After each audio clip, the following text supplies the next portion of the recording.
Hello, and welcome back to 7 Days to Die.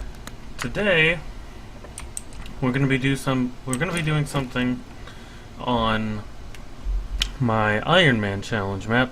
So this is basically part of the Iron Man challenge series and part of the tutorial series. So for this episode, I'm going to be showing you how to find shelter for the night. And as you can see, it's 20:34, so it's just about midnight. I think that's midnight. I'm not very good with military time. But basically, at night, you're going to want to stay crouched. Because there's less chance of you being sensed or detected by a zombie when you're crouched. And the reason, not the reason, but you also don't want to make a whole bunch of noise like I'm doing at the moment, because this will almost definitely draw attention, and you don't want that. But I'm doing it because I can. But once it turns night, we're going to want to just stay as quiet as possible. Other ways that you can draw attention to yourself is by crafting stuff. And also, like I said earlier, walking around when you're not crouched. So, at night you just kind of want to hang around and not do a whole lot. Crafting is okay if you're on a high place like a roof or something, but for the most part, I wouldn't do too much crafting. I'm just gonna toss those in there.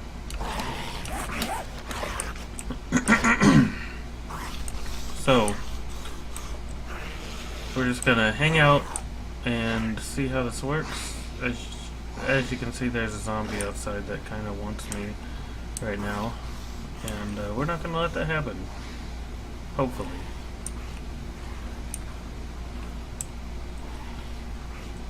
So,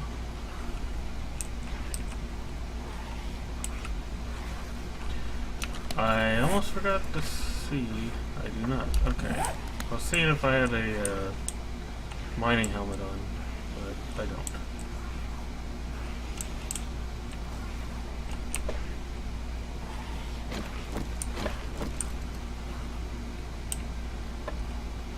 I might try to take care of that zombie that's beating on the walls.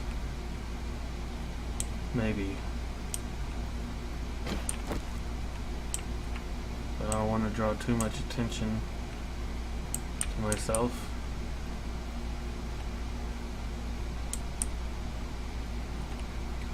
This isn't the greatest place to be because it's there's a lot of flaming zombies around.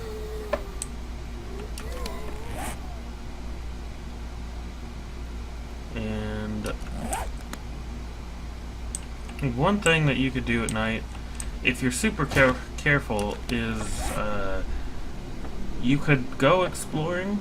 I would not suggest it because of the fact that the zombies are stronger at night and faster. So if you do go exploring at night, just be very, very careful. You don't want to draw their attention too much. If you do draw their attention, good luck, is all I can say. Because they will chase you. If there's more than one of them, I don't know what to tell you.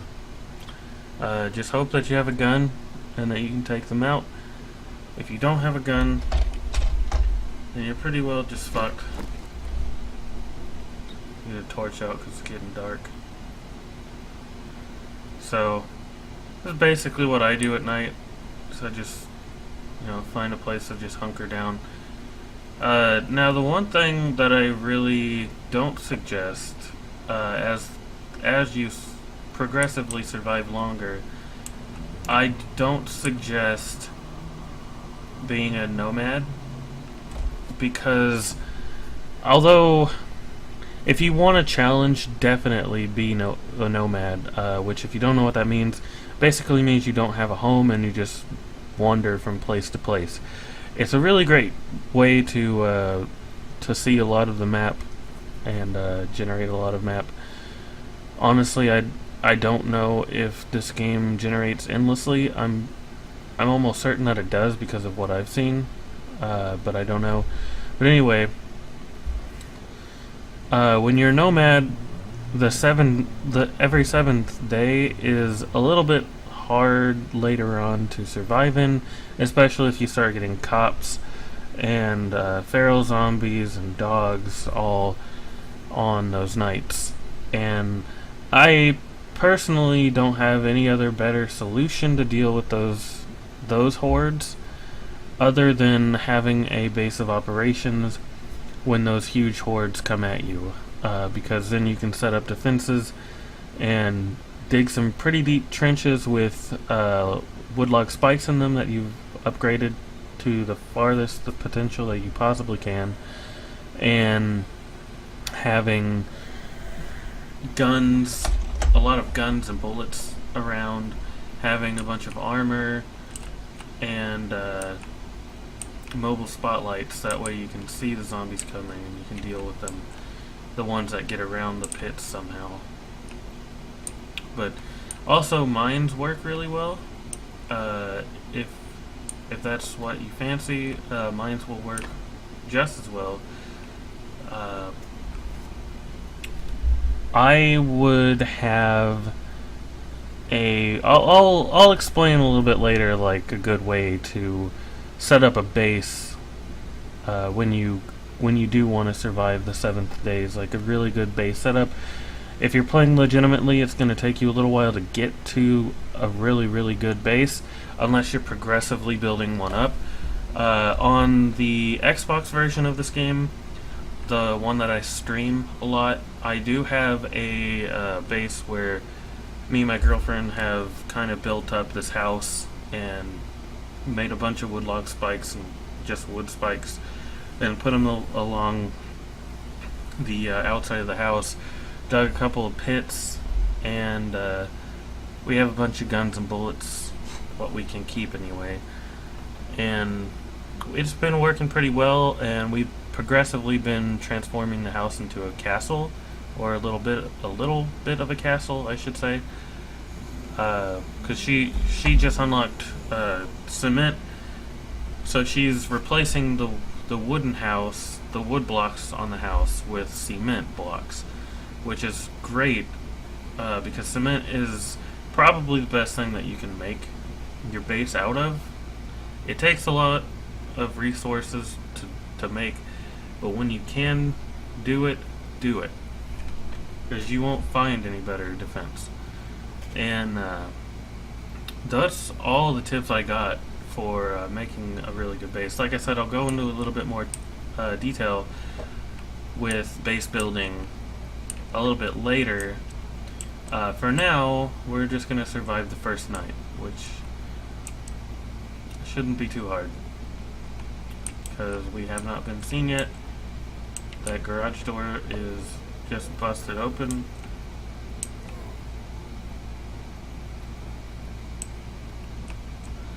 But anyway, one other thing that I would suggest to make your life a hell of a lot easier is to have as many arrows or crossbow bolts as you can. If you can make a crossbow, do it, because it's way better than a bow. You don't have to waste arrows when you accidentally pull the trigger.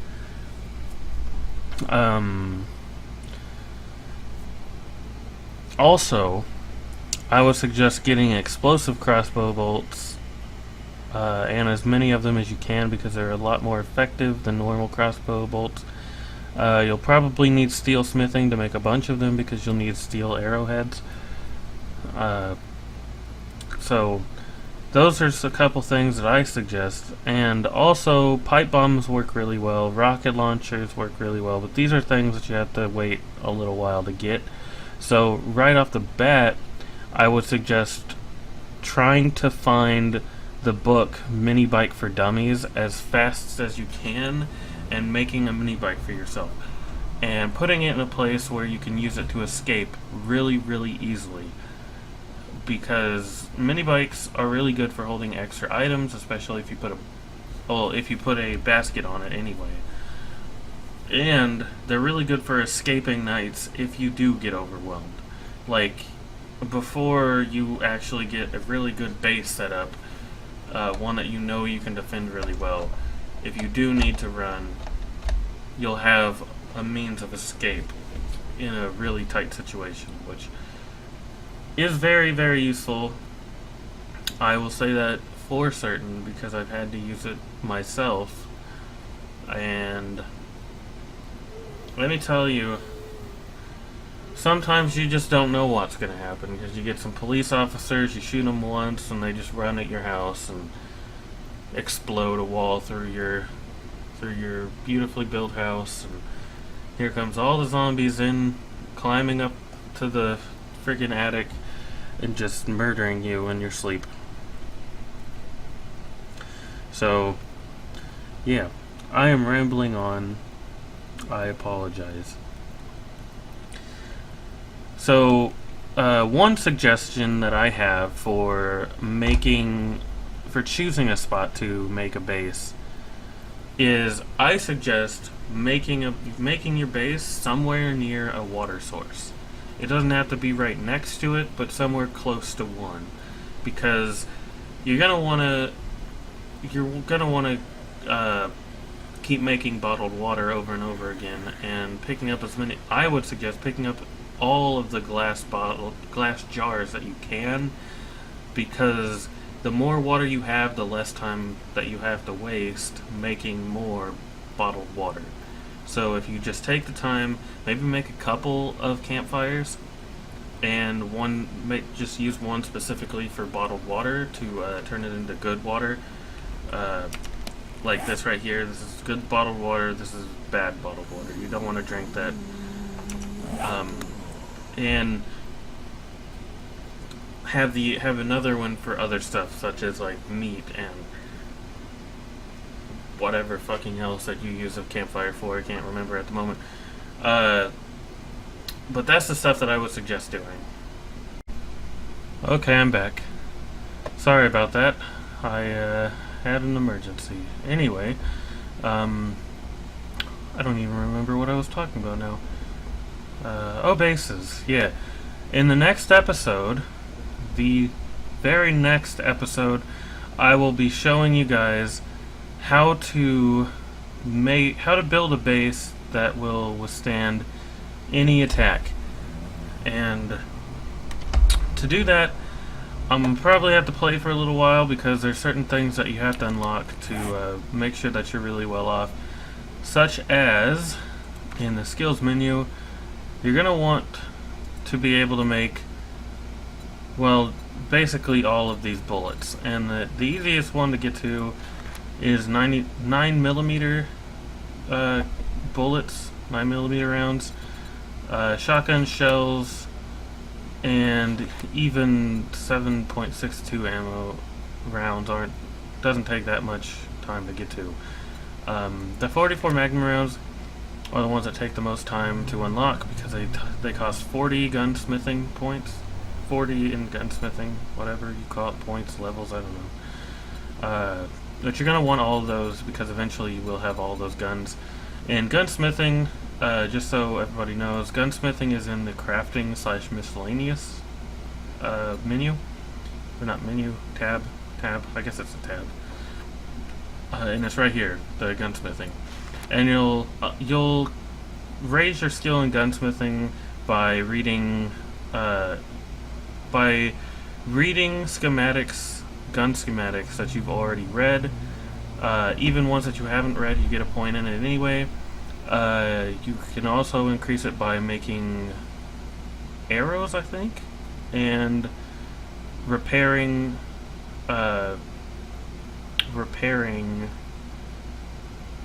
I think you get it from repairing guns. And the ammunition that you can make besides that, you also get skill from it, like 9mm rounds. When you unlock that, you get gunsmithing skill from making those bullets. So those are some things to keep in mind. Also, something else that isn't a bad idea to upgrade is scavenging and quality Joe, because those two things will increase the quality of the items that you can find and increase the chance that you'll find good stuff, which is great. Also, I'm just going to point out some of the really good perks to get. The Survivor and the Camel are two that are super, super important, because the Survivor makes it to where you don't have to eat as much, and the Camel will make it to where you don't have to drink as much.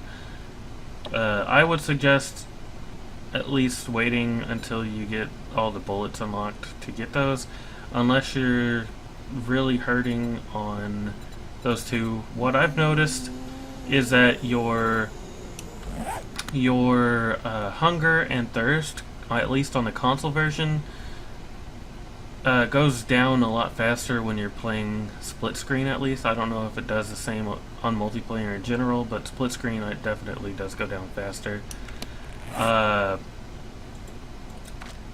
Then another one that wouldn't be bad to get is the Run Forest Run, because it makes it to where it slows your thirst so you don't have to drink as much. Oh, that's a Camel, sorry.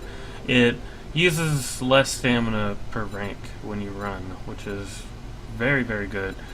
Also, medicine is a good one to go into, but I'll get into all those skills later. But there you go, there is the first night survived. We didn't even have to do much.